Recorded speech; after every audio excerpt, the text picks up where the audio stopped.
Hello, everyone. Hello, everybody. Good morning, good afternoon, good evening, wherever you are.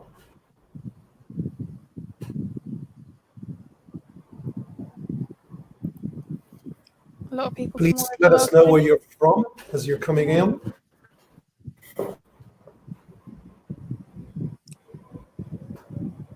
So we see people from Nepal, Ukraine, Indonesia, Istanbul, Ecuador, Romania. Oh, someone from the UK as well. Morocco. Yeah. Someone from Argentina. Buenos días a todos. Russia, Poland, Armenia, more Ecuador, Madrid, Slovakia, Moldova. Wow, we're getting really. We're going global. Yeah, really Peru, are. Greece, Philippines, Portugal, Germany, Brazil, bom dia. Someone from India, Ukraine, Algeria. Wow, if someone's coming from Argentina, they're up as early as you, Pablo. Absolutely. And to anyone from Argentina, a shout out to APIBA, the English Teachers Association in Buenos Aires, my hometown, with my dedicated mug. But this is especially for you. Tunisia, Saudi Arabia, Egypt, Iran, Indonesia, Thailand. Well, it must be really late for them too. Thanks for joining us. Then someone from Mexico, Bangladesh. Wow. Thank you so much for taking the time to join us today.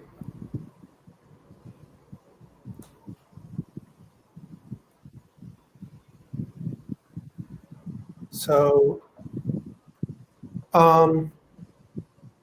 let's just give it another second for more people to join us. We see Malaysia, India, Cambodia, Philippines. More people from Buenos Aires, from Argentina, anyone from the Americas. Thank you for getting up early, especially Peru, because if it's in Peru, it's 5 a.m. right now. So wow. Oh, I hope you have your coffee ready. Lots of it. Yeah. I see people from Turkey, Bangkok, Morocco, someone else from Saudi, Spain. Nepal. Wow. Oh, quite a few from Nepal. Again, Philippines, Saudi Arabia, Iran. Italy, Rio. 4 a.m. in Costa Rica. Whoa. Yeah. But what are you doing up at this time? I'm wondering, have you gone to bed? Yeah. I would probably stay up late rather than get up at 4 a.m. But thank you so much for that. Hi everyone. Welcome to today's webinar about motivation and engagement, beyond motivation, engaging students online and offline. My name is Pablo Toledo, and I work as an assessment services manager for Cambridge Assessment English in the Southern Cone and Andes region in South America. With me today is Jamie. Hello, I'm Jamie Milward-Simcock. I'm an event coordinator at Cambridge English in our UK office. So due to the current climate, we're delivering this webinar to you in a slightly different way. Like most of you, we're working from home. We're aiming to give you the best experience we can. We're relying on home Wi-Fi, so please bear with us if we have any issues.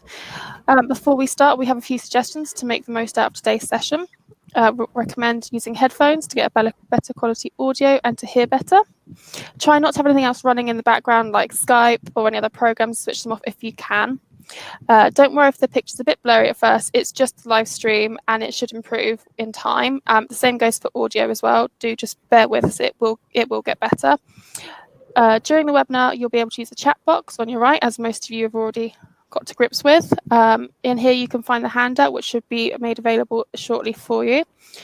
Please use the chat box to type any comments or questions. If it's something we can answer straight away, I will interject with a few questions for Pablo as we go. If not, we'll save some questions for the end, so don't worry if it's not answered straight away. We'll also be issuing the certificate. This will be made available a few minutes towards the end, so don't worry if you need to keep asking for it. It will be coming your way. If you don't have time to download it at the end, don't worry. This will also come to you in the form of an email in the next couple of days. days, and also the links to the webinar recording and the slides will be sent to you by the end of this week. So should we get started? Absolutely. Thank you so much, Jamie. And we're going to start with a reference to a movie. And it is an Argentine movie, so this is my Argentine moment. And the movie is El secreto de sus ojos, The Secret in Their Eyes. And it actually won an Oscar for Best Movie. And if you have seen the movie, and if you haven't, this is a recommendation to watch it. It's called El secreto de sus ojos, The Secret in Their Eyes.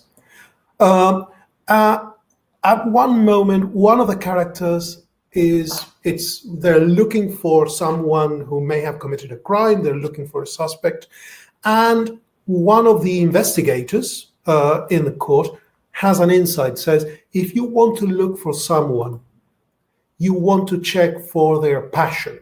What is their passion? And they know that this character really loves football, so they go and look him up at a football stadium because he's a fan of his team, and whatever he does, he's going to go and watch that team regardless of anything. That is his passion. So what is my passion? I am sharing with you on the pictures two of my passions. I am really, really passionate about cycling. I am not an athlete cyclist, not like a road cyclist going on 100. This is me on my folding bike, and I really love going about. But it's pretty much the only means of transport that I use. In lockdown, I haven't actually got on my bicycle since March because I just have to stay at home, and it's really hurting. And next to that is me playing my guitar with a group. With a band, with a group of friends, and we're playing Irish music. So if there is anyone from Ireland, so a big shout out to you guys. I really love your music. It doesn't really matter that I am not a great cyclist, and I am not really worried about the fact that I am definitely a really, really bad guitar player. But it's my passion. It's what I do. It's what I love. Now, in the chat box, can you please think about this for a second and just put there, what is your passion? Are you passionate about reading, writing, movies, music? Maybe you play another instrument. Maybe it's cooking. Maybe it's a hobby that you have. What is that one thing that you can spend hours and days doing? What is that thing that you have that you start doing at midday, that maybe just after lunch, you start doing it, and then you just get into it and you just go and go and go and go. And suddenly you say, why is it so dark? And you realize that suddenly it's night. The whole day has gone by. You haven't lost your focus. I see people talking about reading, cooking, journaling, dancing, movies, music, again, travel, definitely. We're not doing a lot of that, but we would definitely love to go back to that. I see more people with reading and writing, teachers, we go for that kind of thing. It's who we are. Painting, dance, I see sketching, cooking. So whatever that thing is, and all of us have one or two or three, just try to think about that particular feeling that you have when the whole day goes by and you just lose track of time. Okay? Just register that emotion, because this is what we are going to talk about today. Today, I'm going to make a distinction between motivation and engagement. And what is engagement? Engagement is that feeling, that thing that you can't stop doing, that you really love, that absorbs you 100%, that makes you be just there, present in the moment, losing track of time, in the flow, in the zone.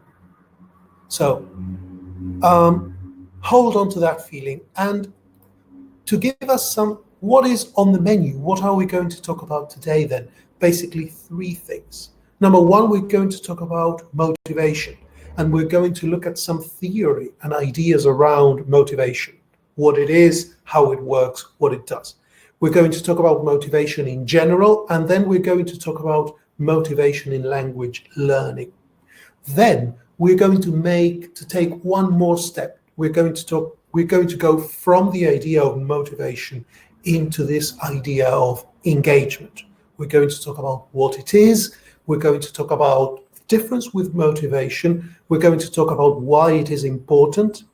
And then we're going to talk about motivation and engagement in language learning and what things we can do in our classrooms, online classrooms or offline classrooms, to generate that feeling, to give space for that motivation to happen. And I am going to be bringing up a lot of people. Today, I'm going to have a lot of guests. You're going to see and hear me speaking, just me, but I'm going to bring in a lot of friends because I don't like to be in this alone.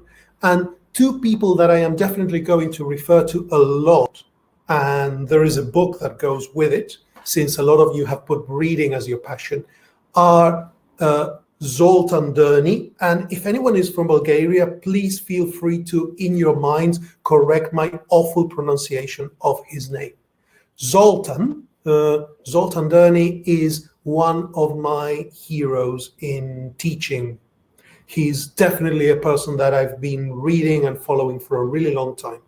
And he's written an amazing amount of stuff about the psychology of language learning, an incredible production. And he wrote this about motivation.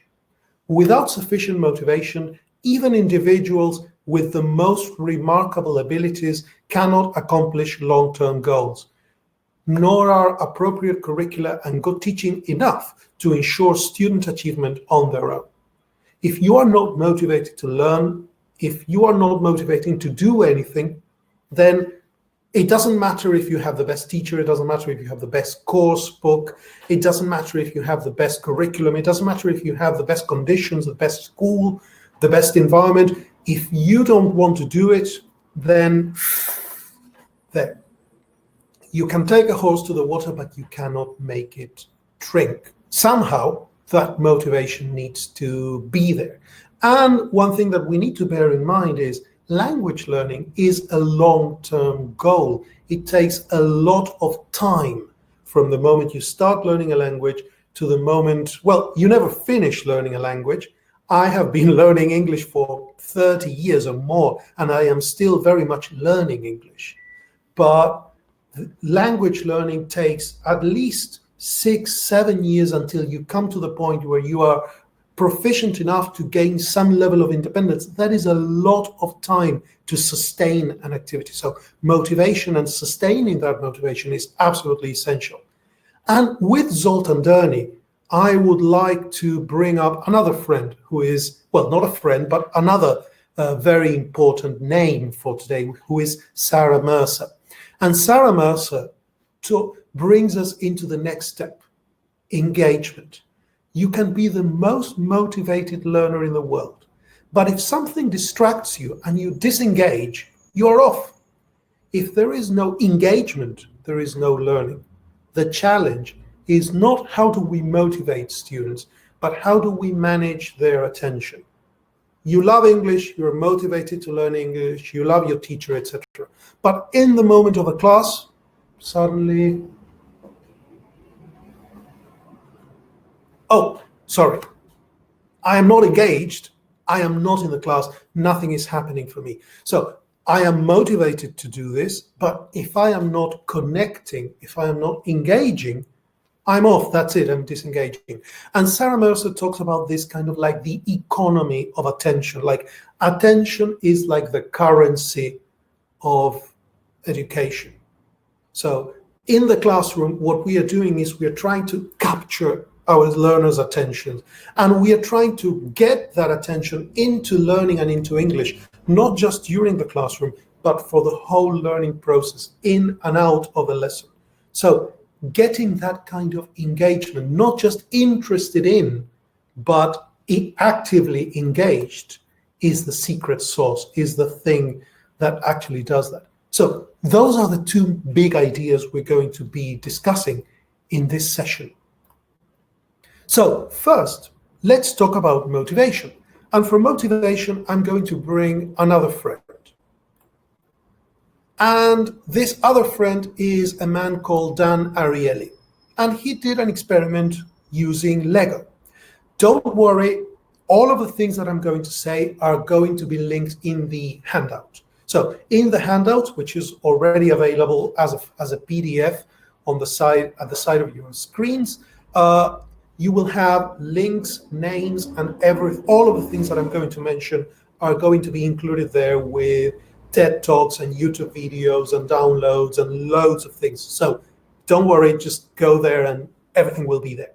So Dan Ariely made an experiment with Lego, and he gave two groups of people, and he gave people a set of Lego, and he asked them to build the monster in this case.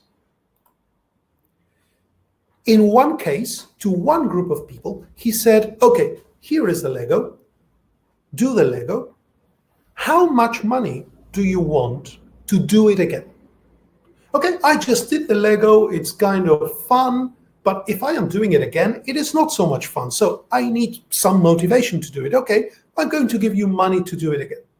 How much money do you want? Okay, maybe the first time, just give me $1, give me £1. Okay, you do it again. How much money do you want to do it again? Okay, now I'm getting a bit bored of Lego, but okay, just give me another £1 and I'm in. So do it again.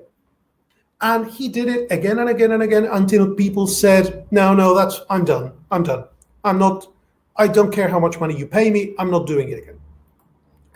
At that point, he took all of the games, he took all of the models that they produced, and he just took them apart. Okay, so here is the Lego, do it. How much money do you want to do it again? Blah, blah, da, da, da, da, da. And then I take them apart in front of you. And then he did it again to the second group. And to the second group, he said, okay, here is the Lego, do it, do the model. And then he said, okay, now I take it apart in front of you. And then I ask you, how much money do you want to do it again? Okay, so what is the difference? For one group, he said, do the model. How much money do you want to do it again? And then when they were finished with all of the models, he took all of these models and took them apart. To the second group, he said, do the model. Then he said, then he took the model apart, and then he said, how much money do you want to do it again? Now, what do you think happened? To the first group, which he calls the meaningful condition. He calls it the meaningful condition because you do the model is there, and you see all of the models that you have done. That is the meaning, the purpose of what you're doing. This group made 11 models. They did 11 different times before they said, that's it, enough. And then the people who loved playing with Lego, who loved doing the models, built more models than the people who did not. The second group, which he calls the Sisyphus condition. Sisyphus, if you remember your mythology, is this Greek character who had done something really awful and he was punished by the gods. And what was the punishment of Sisyphus? There was a mountain, and Sisyphus had this really heavy rock. He had to push it up the mountain. When he got to the top of the mountain, the rock just fell to the other side. And Sisyphus' job for the rest of eternity is to go down, look for the rock, push it up, then bring it to the top, then see it go down. So there is absolutely no purpose to what Sisyphus is doing. The rock is just going to fall again and again and again. Now,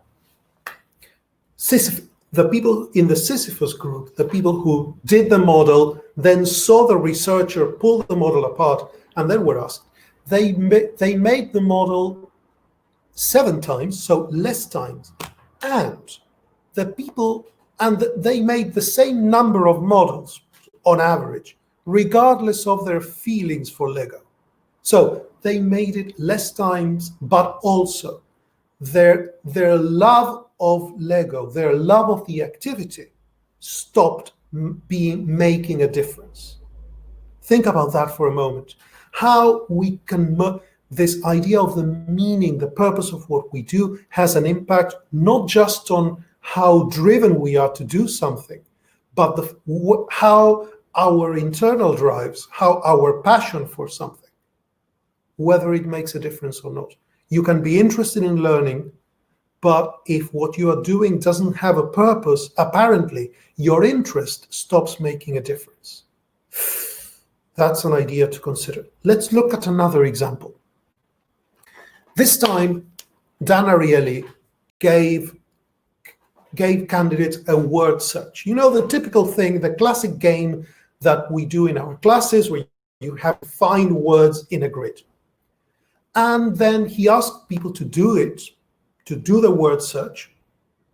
And then they got one of 3 different responses from the researcher.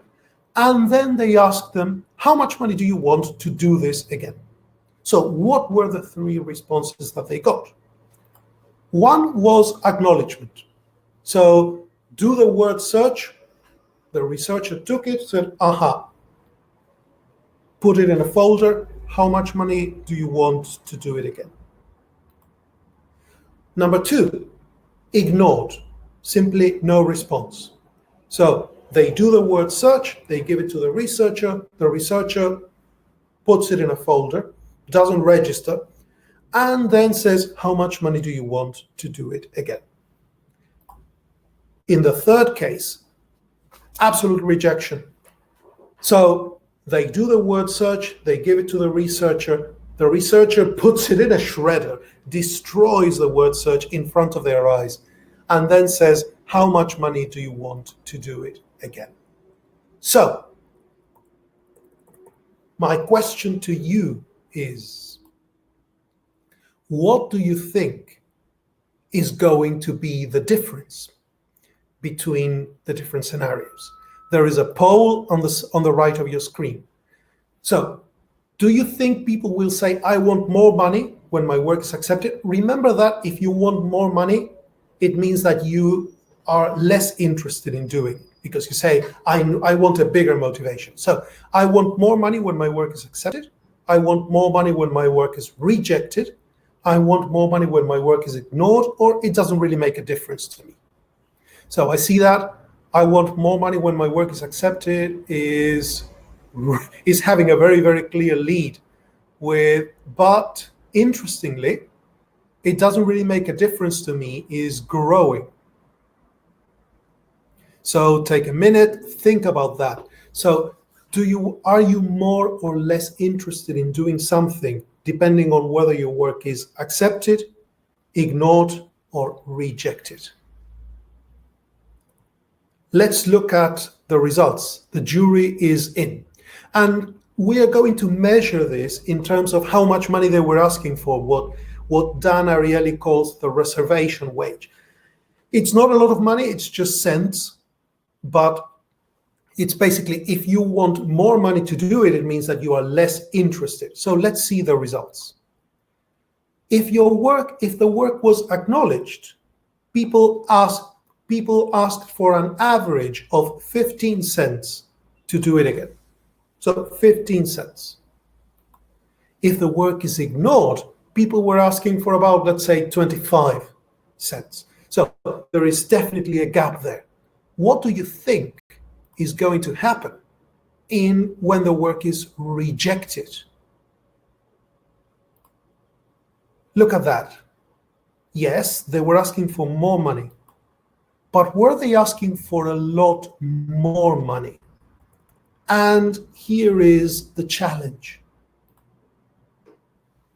Dan Ariely says that the bad news is that ignoring the performance of people, ignoring it, just not reacting, just is almost as bad as shredding their effort in front of their eyes. The good news is that by simply looking at something that somebody has done, scanning it and saying, aha, seems to be quite sufficient to dramatically improve people's motivations. Think about the teaching implications of that. Ignoring something and rejecting something, it doesn't really make a difference. The big difference is between actively acknowledging it, appreciating it, and not appreciating it.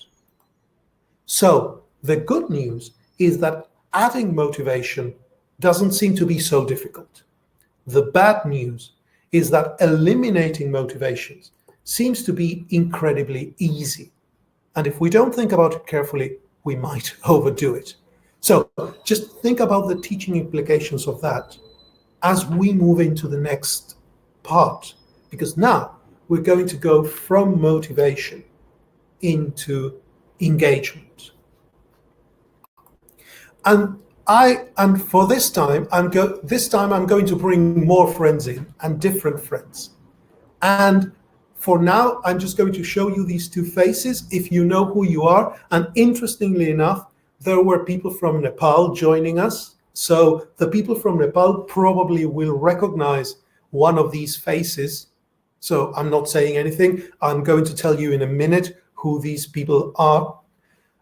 And then but there is someone that I will tell you right now who it is. And it is not my friend, but someone who has really influenced my ideas about motivation and engagement, who is Daniel Pink. And Daniel Pink is the author of this book that I'm showing you the cover of, which is called Drive, The Surprising Truth About What Motivates Us. It was published in 2009. He's not a researcher, he's not an academic, but he just wrote this book bringing together ideas about motivation and engagement and what they are. And it is really an amazing sort of summary of a lot of really, really powerful ideas. So if you're going to read one book about motivation, this could be the book, but there will be a better book that I'm going to tell you about in the next section. Now, and we're going to take two of his ideas. One is motivation 2.0 versus motivation 3.0, and the other is E equals A plus M plus P. And I promise you it has nothing to do with mathematics. So, Daniel Pink talks about motivation, and he makes a distinction between three different levels, three different kinds of motivation, which he calls motivation 1.0, 2.0, and 3.0. So what is the difference? Motivation 1.0 is the most basic, is to succeed in the struggle for survival, fight or flight. I am really interested in doing this session for you, and you are really interested in what you are watching, but if the building is on fire, you are just going to run away. All of us are really motivated into leading our lives and doing our jobs and going out into the world and traveling and meeting people. But at this particular moment in time, many of those things are really not safe to do. So I have been pretty much at home every day, all day with my family for the past 90 days. I'm not kidding, 90 days. It's a lot, but it's a safety issue. My life is at risk.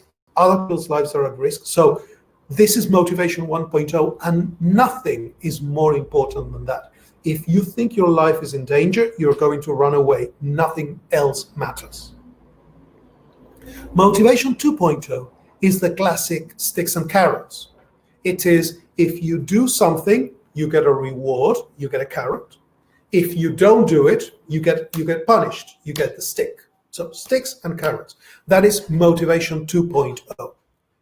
And motivation 3.0 is this friend.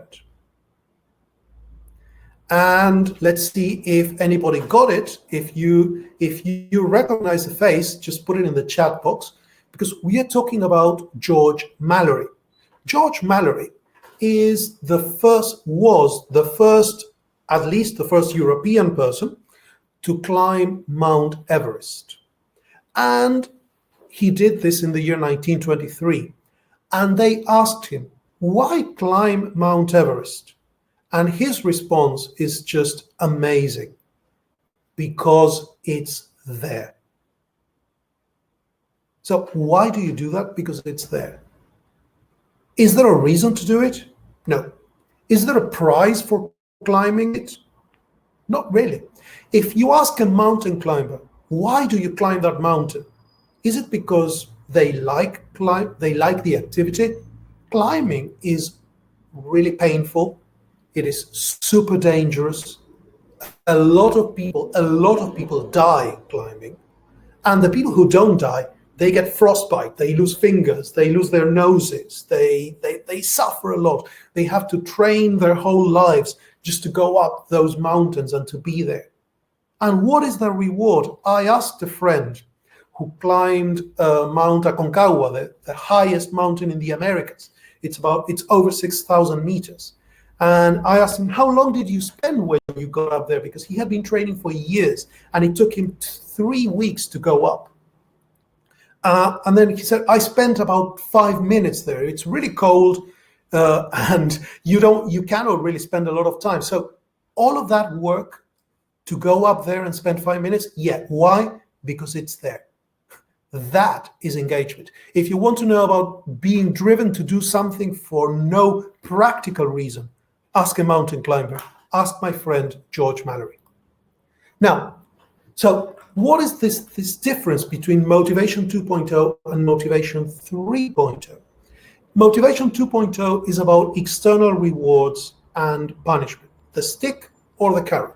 Motivation 3.0 depends on your intrinsic drive.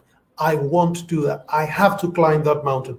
I just have to do it. Or I have to play that guitar. Does it matter that no one wants to hear you play the guitar? No. Does it matter that you're not getting very good at it? No. Does it matter that your fingers hurt? No. Does it matter that you have been playing the same song for days and days and days and you are not getting better? I just have to do it. It's what I love. It's my passion. It is my passion. Motivation 2.0, sticks and carrots, is focused on extrinsic desires. It's focused on something that is outside of you. Why do you want to learn English? Because I want to get a better job, because I want to go to a university, because I want to travel, because I want to graduate and it is a part of my curriculum. That would be a motivation, a stick or carrot approach. If you do well in your courses, you are going to pass and you're going to graduate, and so learn English because you want to graduate. If you don't do well in your courses, you're never going to graduate and you don't want to do that. Motivation 3.0 is the satisfaction of the task versus the value of the reward. Why do you want to learn English? Because I really want to, because it means something to me, because it matters, because it makes a difference to who I am, because it makes a difference to who I want to be, because it is part of me. Motivation 2.0, sticks and carrots, works for routine tasks. If you want to do something that is then okay, I tell you, how much money do you want to do that? It's boring, but if you give me enough money, I will do it anyway. And if you give me more money, I will make an effort and do it better. Motivation 3.0, the task is its own reward. Was George Mallory getting money to go up Mount Everest? No, he was just going up there. Then Motivation 2.0 requires compliance. If this is sticks and carrots, then if it is punishment or reward, then what I want you to do is to do this, and that. And I am going to look at how you do that and the compliance to my instructions. Motivation 3.0 demands, and here comes the keyword, engagement. Demands that you engage with the idea, that you give it your passion, that this activity has all of you engaged in it. And this is where we come to the second phase. And the second phase that I was showing you earlier is another one of my heroes, a man called Seymour Papert. Seymour Papert was one of the founders, I think, one of the founders of MIT's Media Lab, a person who is really advanced in terms of looking at teaching, learning, pedagogy, and how to integrate technology into learning. If you have ever heard about Logo, and if you have ever heard about Scratch, programming languages which are used to teach kids how to program, how to use computers, Seymour Papert is the main pedagogical mind behind them. And he said this: a teacher heard one child using these words to describe the computer work. It is fun, it is hard, it is Logo. I have no doubt that this kid called the work fun because it was hard, rather than in spite of being hard. And this is a key idea in engagement. We keep looking at ways to make our learning fun because we think that fun is motivating and easy is motivating. But actually, when you are engaged, one of the things that engage you is the fact that what you are doing is hard, difficult, that you are putting all of you into it.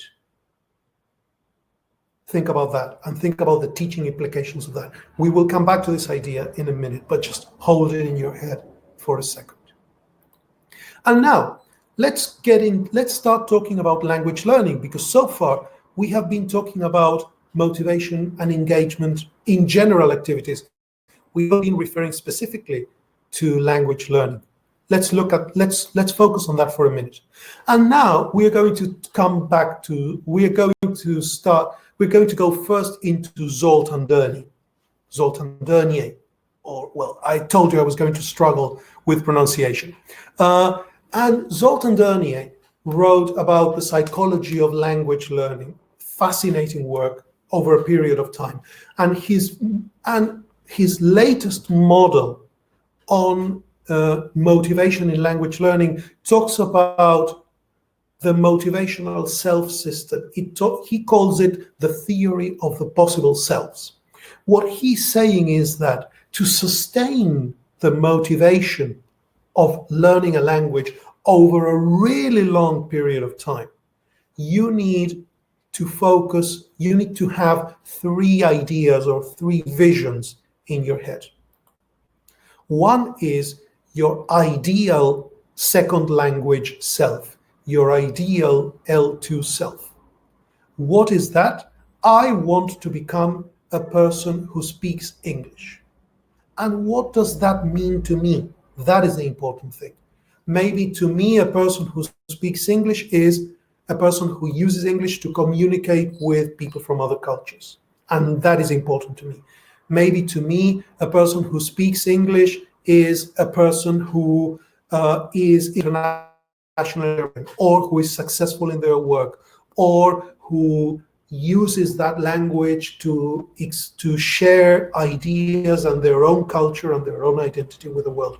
Whatever your motivation is, you need to have in your mind a vision of who you want to be. What am I going to do? Who am I going to be to become that person? The second thing is the opposite of that, the ought to second language self. And that is what I should be and what I should do to avoid not becoming that person. So if I want to be that person that speaks English, who has learned the language, what is it that I need to do? I need to study, I need to focus, I need to read, I need to pay attention, I need to stay engaged. What is it that I have to not do? Well, basically, I don't have to quit. I don't have to not do my homework. I don't have to translate or use Google Translate instead of actually writing my essays. Whatever.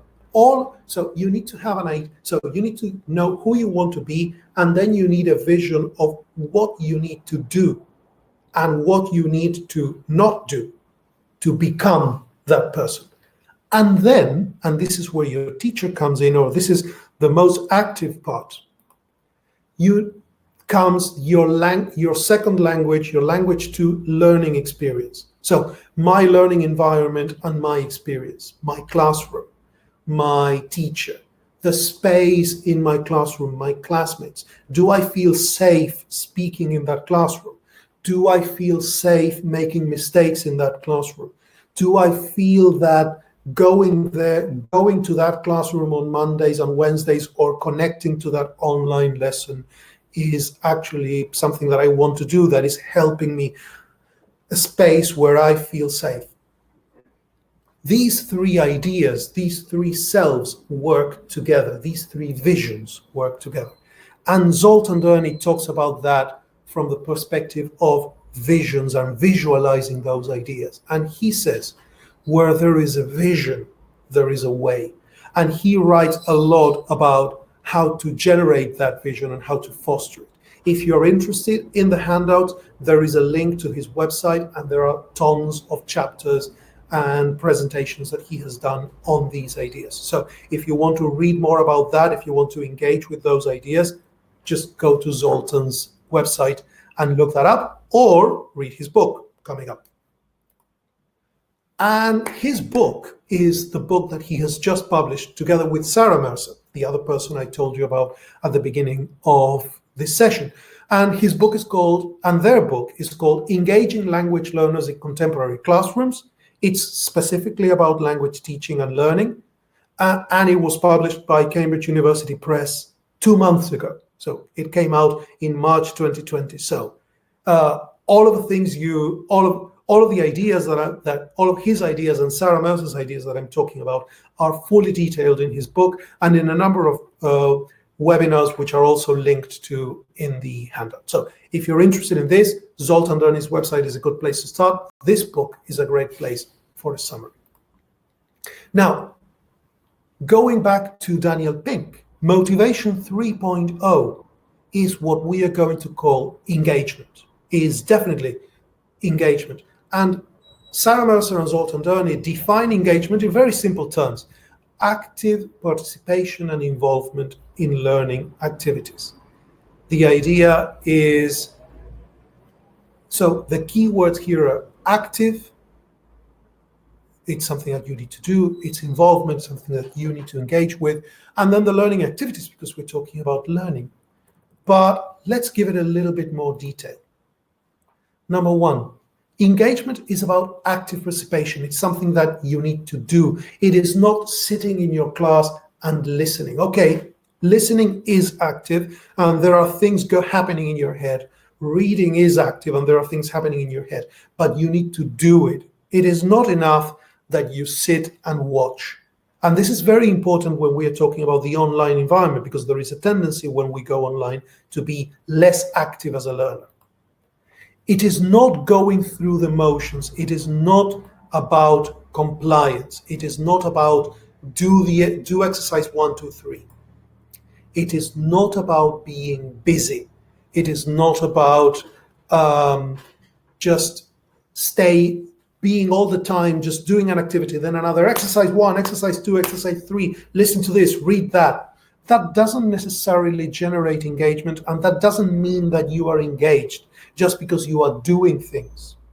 It has to happen here. It has to happen, here. And it has an affective, cognitive, and behavioral component. So I have to care about what I do. My feelings have to be engaged. I have to be thinking and cognitively engaged.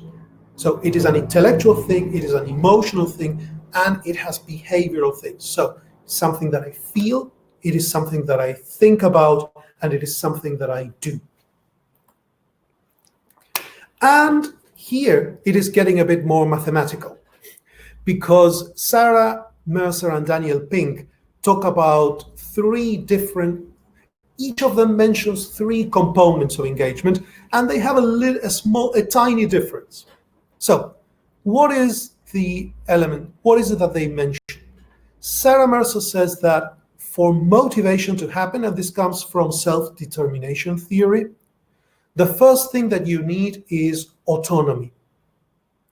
the feeling that you are that you have some degree of autonomy, of choice. Then the feeling of mastery, the idea that you feel that you are capable to do what you need to do. The feeling that I can do this thing. So autonomy means I am free to make choices about what I do. I am not just sitting and watching a movie. Mastery is I can do this. This is a challenge that I can achieve, but also this is just at my right level of difficulty. If it is too easy, it is not motivating, because why do it? I know that I can do that. If it is too difficult, it is not motivating because it's impossible. So why do it? Why try? The right level of difficulty is the idea of mastery, and definitely feeling that you can do this. And then relatedness. And relatedness means that you feel connected to what you are doing, that you feel part of your classroom, that you feel an identity with that thing that you are learning, that you feel connected to the idea of what that means. So all of this is under the idea of relatedness, that you are emotionally engaged and that your identity is connected to that thing that you are doing.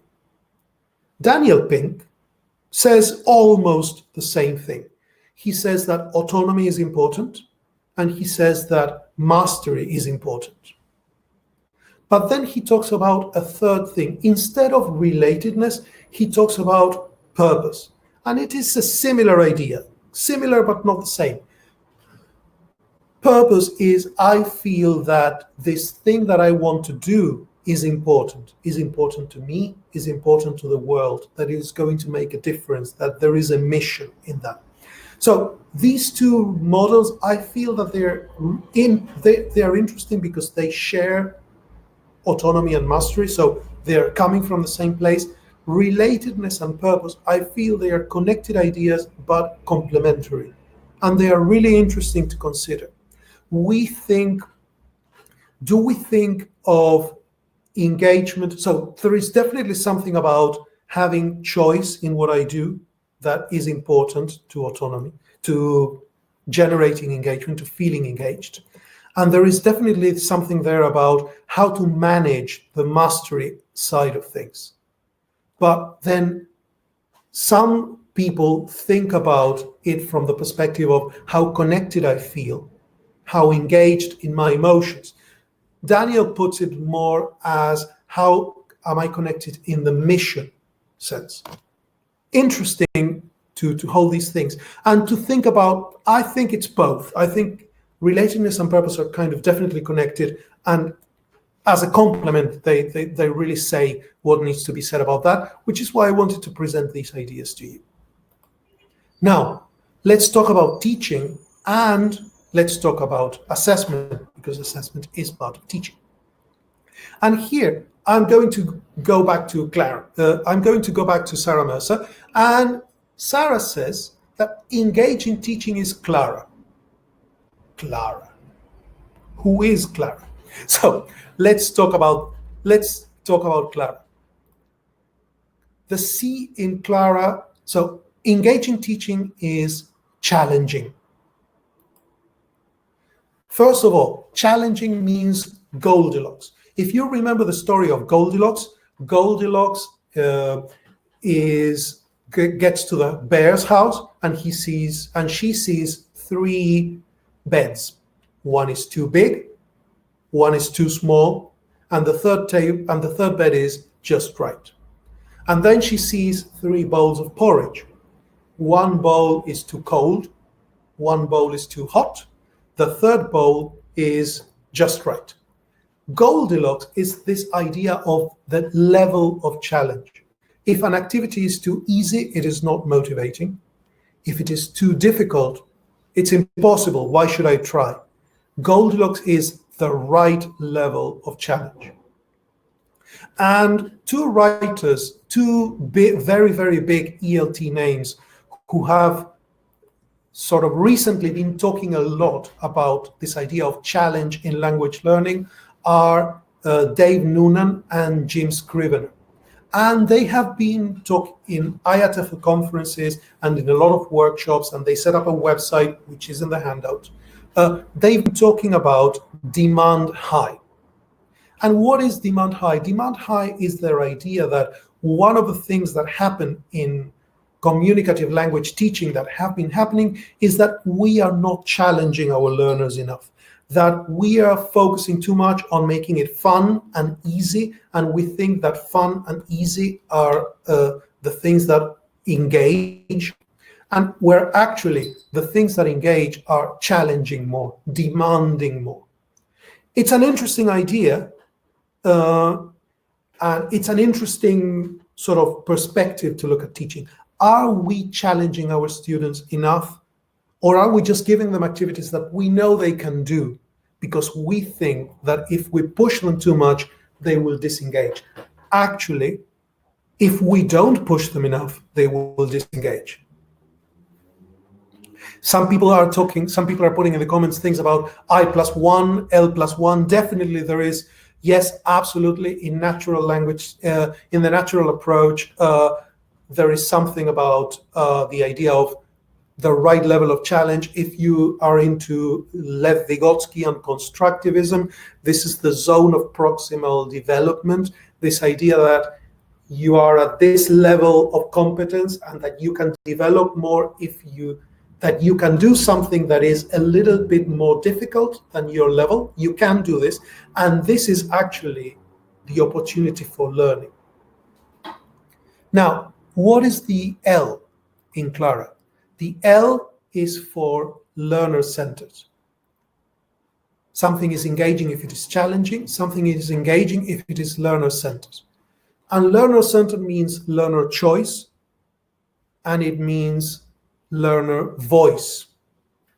So choice means you have a choice about what you can do. You feel that you have a choice about where it goes, that your interests are driving the learning. And learner voice is the idea that you can actually influence what happens. That teacher, a very simple way of doing this. Can we read about this subject? Yeah, for next time, I will look for a passage that we can read about this topic that you're interested in. Can we do more activities like this? Or we feel as a class that we need to spend more time reviewing this, and then next class, the teacher comes and does that. So the idea that you have a choice and that you can actually influence what happens in your learning generates engagement. So engaging teaching is challenging, it is learner-centered, and number 3, it is active. So the most direct way in which learning can be active is projects, is doing quests, inquiry-based learning. And this is definitely nothing new. I mean, if you think about the pedagogy or the ideas in education connected with things like active learning, with project-based learning, etc., they go back to John Dewey. We are not talking about ideas that were developed in the 1990s or in 2000s. We're talking about ideas that John Dewey was writing about in 1910. Okay? So there is nothing new, but still it's a new thing. It's interesting that we still haven't quite absorbed that idea, or that we still consider that new when it is actually a really old in terms of the history of that idea. But anyway, inquiry-based learning, project-based learning, quests, anything that actually has your students go out and do things and communicative language teaching is all about this, definitely generates the space for engagement. And then in terms of language teaching, definitely communicative language teaching and the engagement part of that is all about putting language in use. Then the R in Clara is for relevant and valuable. So it matters, what I am learning matters to who I am. What I am learning matters outside the classroom. And what I am learning gives me a feeling of visible progress. The idea, and the reason this is in a different bubble is that in the handout, you will see, among others, a link to a webinar that my colleagues Donia Estefanos and Sarah Ellis did on how visible progress works in language learning and how it generates engagement. If you're interested in this idea, visible progress is about how can we make students see or register the progress that they're making in their language. And finally, the A is for autonomy rich.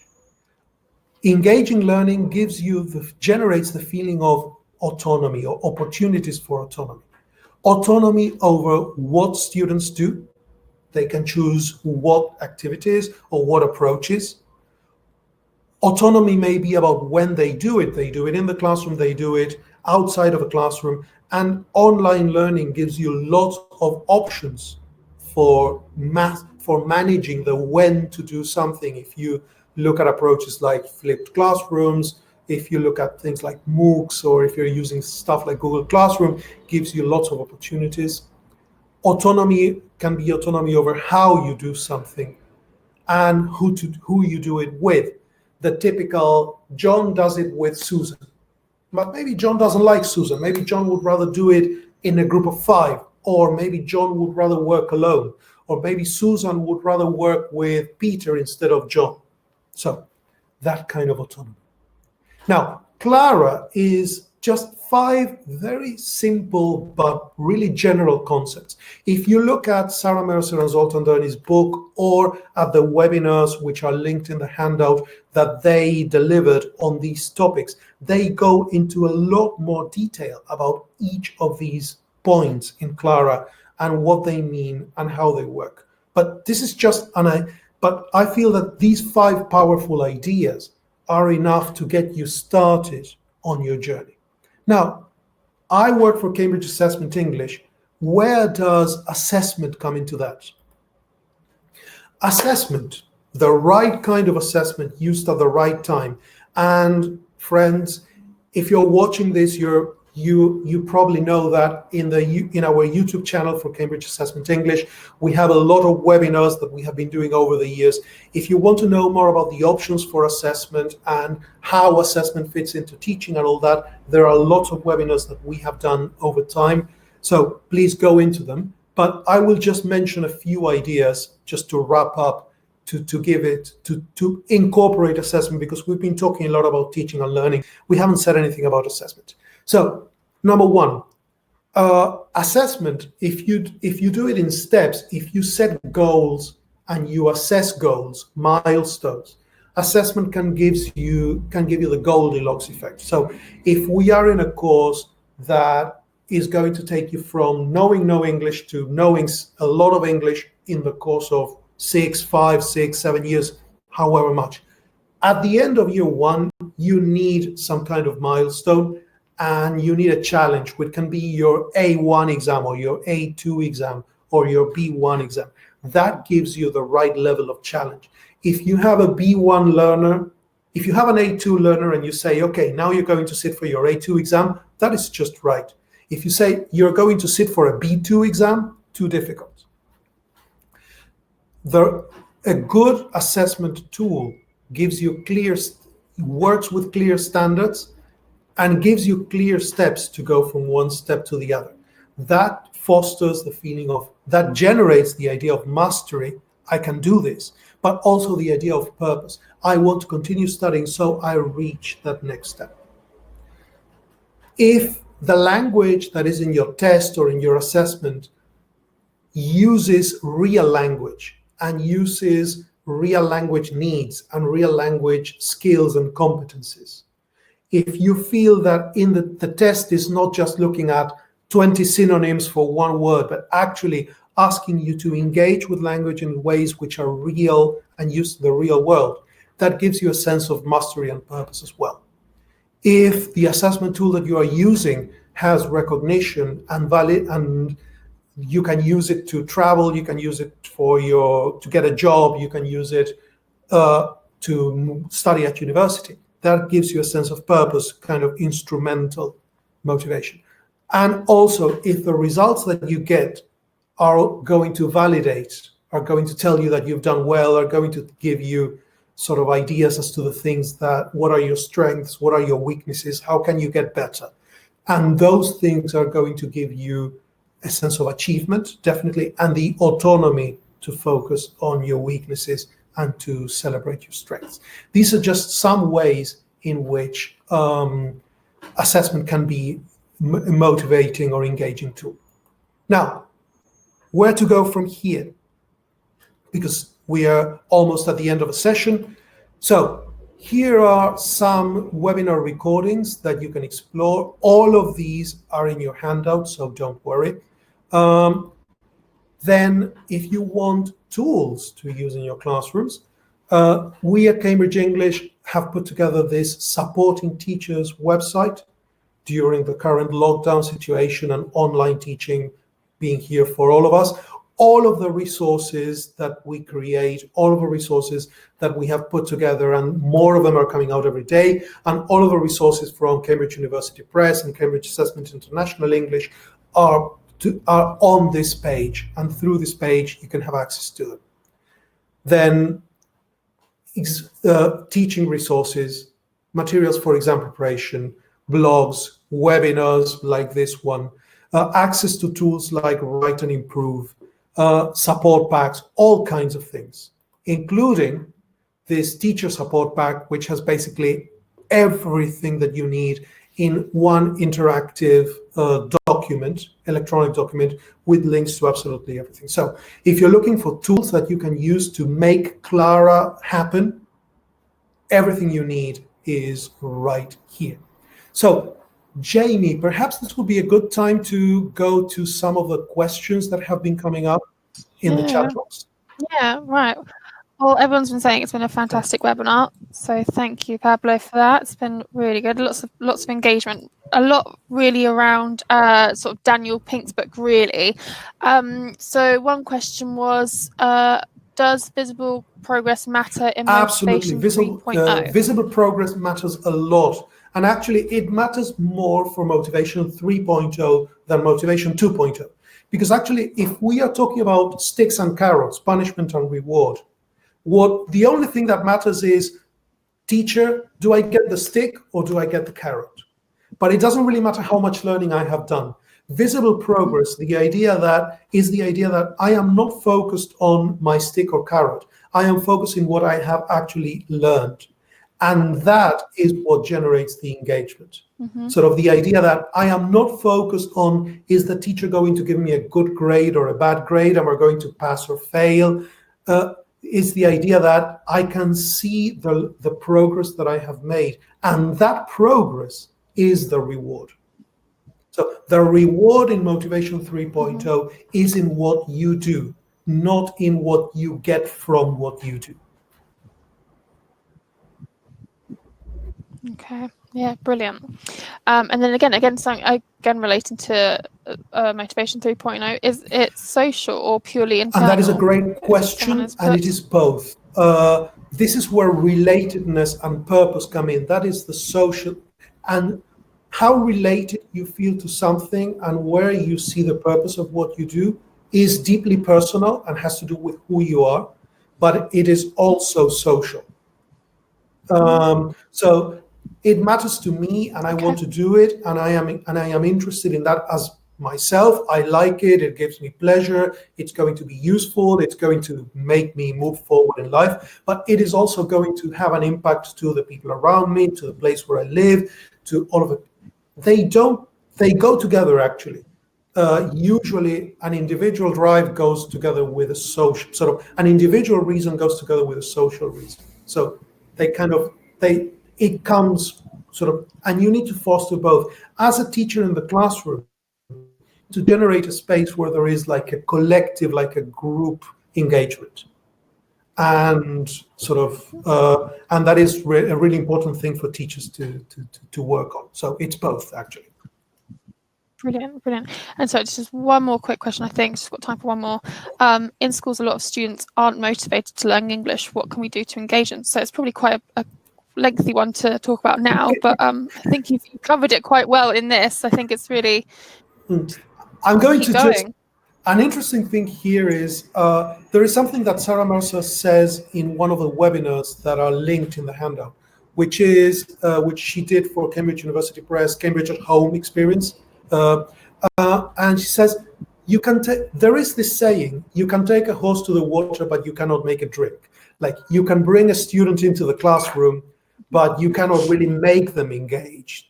Just because they're sitting there doesn't mean that they're actually engaged with what they're doing. What she says, and this is the answer to my sort of short answer to the question is, you can take a horse to the water, you cannot make it drink, but you can make it thirsty. The idea of Clara is that if you present your learners with something that is Clara, you are giving them all the ingredients to engage. If you make the activity about do exercise 1 and get all the answers right or you fail, you are not giving them a space where they can engage. It is not something that is engaging in nature. It's very difficult to engage with punishment and reward. But you are creating a space if you generate that. And this is where the role of the teacher comes in.